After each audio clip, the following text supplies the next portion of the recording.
Welcome back. In a moment, we'll examine the effects on people of being held hostage. But first, here are some other stories to keep an eye on. Colombia's FARC rebels have another 20 days to relinquish their weapons after reaching an agreement with the country's government. The terms of last year's UN-brokered peace treaty read that all rebels must have disarmed by May 30th. Panama's former military dictator Manuel Noriega has died following brain surgery. General Noriega had been a key U.S. ally until the 1989 invasion of Panama, after which he faced trial in the U.S. for drug charges. And Cyclone Mora has made landfall in southeastern Bangladesh. Hundreds of thousands of people have been evacuated from high-risk areas, and authorities have moved more than 1 million people into shelters. Earlier, we talked about the Chibok schoolgirls, hundreds of teenagers held hostage in Nigeria for more than 3 years. The 82 who were freed earlier this month are still in care of the authorities while they conduct so-called psychological and medical assessments. In a moment, we'll discuss the potential effects of that kind of abduction. But first, here's a reminder of similar high-profile cases of people who have spent years in captivity.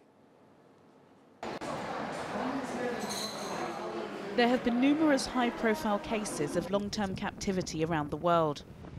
In October 2016, 26 sailors were freed after being captured by Somali pirates and held for 4 years. They were the last remaining group of seafarers taken hostage during the height of piracy. It was reported that $1.5 million ransom had been paid to secure their release. How about one with my friend here? Sent on a mission to Lebanon to negotiate the release of 4 Western hostages in 1987, former Church of England envoy Terry Waite was himself held hostage for almost 5 years in Beirut. Waite spent most of his time in solitary confinement. He was finally released in November 1991. In 2004, he founded Hostage UK, an organisation designed to give support to hostage families. The kidnapping of Ingrid Betancourt received worldwide coverage in 2002. The former Colombian presidential candidate was held hostage by FARC rebels for 6 years. In her best-selling book, Betancourt said she was starved, beaten and threatened with death at all times. In 2012, Colombia's largest rebel group freed some of the world's longest-held hostages, ending more than a decade of jungle captivity for 10 police officers and soldiers. The freed men were greeted by dozens of family members. While there are no reliable figures on how many hostages FARC is currently holding, dozens of civilians are thought to have died in captivity. All right, joining us by Skype in Germany is Anne Speckhard, who is an adjunct associate professor in the Department of Psychiatry at Georgetown University School of Medicine. Anne, I know you're busy there in Germany at a conference. Thanks for taking time with us.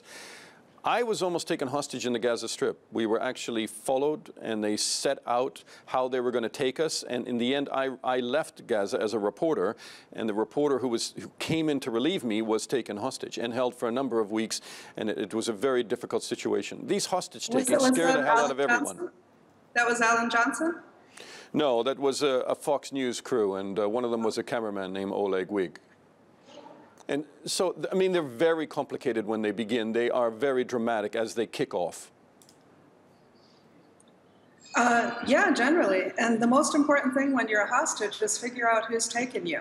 Because in Gaza, if it's a group that's aligning itself with Islamic State, that kind of thing, Al-Qaeda, they're probably going to treat you really badly. Alan Johnson was subject to beatings, mock executions, and he was actually brokered out by Hamas. So one terrorist group might be good to you, another one might be aiming to sell you to even the worse one, or to kill you, ultimately, you know, like what we saw with James Foley being beheaded. So if you're a hostage, you want to figure out really quickly who the group is, what their motivations are, and if you're a man or even a woman, you might want to fight back, because if you're going to end up dead, you're better off fighting, especially if you're in a group. So Beslan hostages, one of the men that escaped told me if we would have understood what was happening, we should have fought, because while we were all still alive, the men maybe could have fought their way out of it. Well, I mean, it's easy to say fight, but I mean, at the same time, people are disoriented. They have hoods put over their heads. They're probably beaten. Some of the hostage-taking courses that have been done in England for journalists say, if you're going to run, go early. Well, you still have your senses about you and your physical strength. Right, right. If you're going to fight right from the very first minute. If you're going to run from the first minute. Figure out, is it active shooter, is it hostage taking, what's going to happen here. Can you tell me just the motivations in general, why? This is a form of terrorism, it's people seeking publicity. Sometimes it's just a criminal element looking for cash. Well, we know Amanda Lindhout, the Canadian, was held for cash by a group affiliated with Al-Shabaab. And when she tried to escape later on, she didn't know her surroundings. It was a bad idea. And she was caught. And she hadn't been raped up to that moment, but then she was gang raped. So not a good idea to escape once you've been overpowered and moved and you don't know where you are. Sexual assaults and rape are quite common in these hostage takings. What else are people experiencing? Well, you gave a lot of examples of long-term hostage takings, and in the beginning, people are disoriented, they're trying to figure it out. But later, as they're held long-term, what we find is almost everybody has to find a way to mark time, because they lose track of time, and that's really distressing to them. Some of them attach to their captors. So in the Nordost hostage taking that was in Moscow, the captors weren't terribly horrible to the hostages, but a lot of hostages attached to them. And that's always dangerous too, because sometimes if you identify with your hostage taker, and it's a normal psychological thing to do, it's called Stockholm Syndrome, you can end up fighting the police when they come to rescue you. And that didn't happen with Nordost, but we definitely saw Stockholm Syndrome in some of the hostages. We didn't see that with Beslan because they were terribly brutal and mean to the hostages. All right, Beslan was a school hostage taking where over 1,200 people were taken hostage. Most of them were kids. Many of them, over 300 people died in Beslan when the authorities went into that school, and it's still disputed why they went in. But what went wrong in terms of the Russian authorities and how they dealt with that hostage taking? Would you take a guess at it? And I know it's a very detailed question, but... Well, it's one that we really don't have answers to because a lot of things are shrouded in secrecy. But we know in Nordost that they decided to go into the theater and using a gas, and that might have been a good idea. It might have saved most of the hostages if they had only given the antidote to the physicians and the ambulances that came to rescue the hostages. So most of the hostages died of the gas in Nordost. In Beslan, there were negotiations going on, and the hostage takers definitely went with a martyrdom and suicidal ideology in their heads, but some of them thought maybe it would work like other things that Basayev had done, where they would make their demands, maybe get some concessions, and then be able to leave safely. You've trained people, if I can jump in on how to survive hostage takings. What's your top 3 or 4 headline advice to people? Prepare ahead of time. Have everything in order, because your family's going to have to deal with, do they even know how to get into the bank account? So prepare everything ahead of time as though you're not coming back. Choose wisely where you go. If you do get taken hostage, try to figure out what's going on fast. And once you've figured it out, make some attachment with the hostage takers, because if they like you, they'll keep you alive. We have an example of a guy on a train that they had the pistol up to his head. They were about to kill him. And he turned to the other hostages and said, please, I'd like to write a note to my wife and my child and apologize for the things I did wrong. And the hostage taker said, oh, sit down. And they grabbed a different hostage.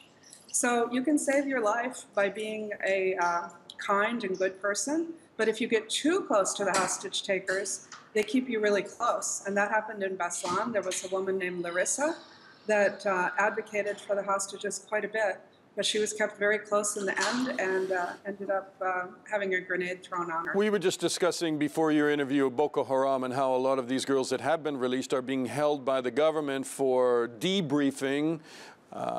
Is that what you would recommend in terms of these people that have been held so long, or should they go right back to their families as quickly as possible? No, they need debriefing. They've probably been raped or forced into marriages. They've probably been ideologically indoctrinated. Their families should receive counseling as well, and their communities, because they might not easily be accepted back. There's stigma, there's suspicion, and if they go back to negative things, they may act negatively, but if they receive some good counseling and the wider surrounds also receive some counseling, then it will probably be a successful reintegration. Can I ask you, what do you think is the psychology of the hostage takers? Because they're able to reduce the lives of those people that they hold to something meaningless to them. If they're terrorists, they have a political goal. So they're if they're criminals, that's a whole other matter. They're just trying to make money. But if they're terrorists, they have a political goal and they're trying to move the political process. So they want TV coverage. So we saw in Nordost that 20 of the women went dressed in burqas. That played all over the press like crazy. They sometimes string things up, their slogans. They did that in Nordost. And it was in Arabic. It was for an Arabic audience, for their funders. They want to look effective.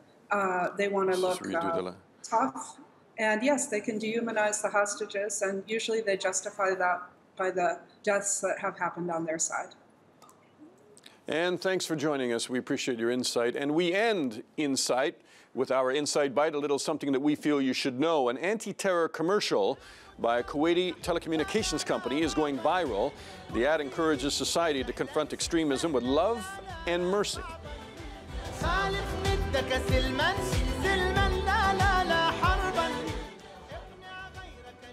Now, that commercial depicts victims of previous attacks confronting a potential suicide bomber and has divided opinion in the region. Critics claim it creates overly simplistic impressions of terrorists, while others have praised it for its hopeful message. And the ad is likely to stir more controversy over the coming weeks as it reaches more people. TV viewing in the Arab world spiked sharply during the month of Ramadan. That's all for now. I'm Dana Lewis, and that was Insight.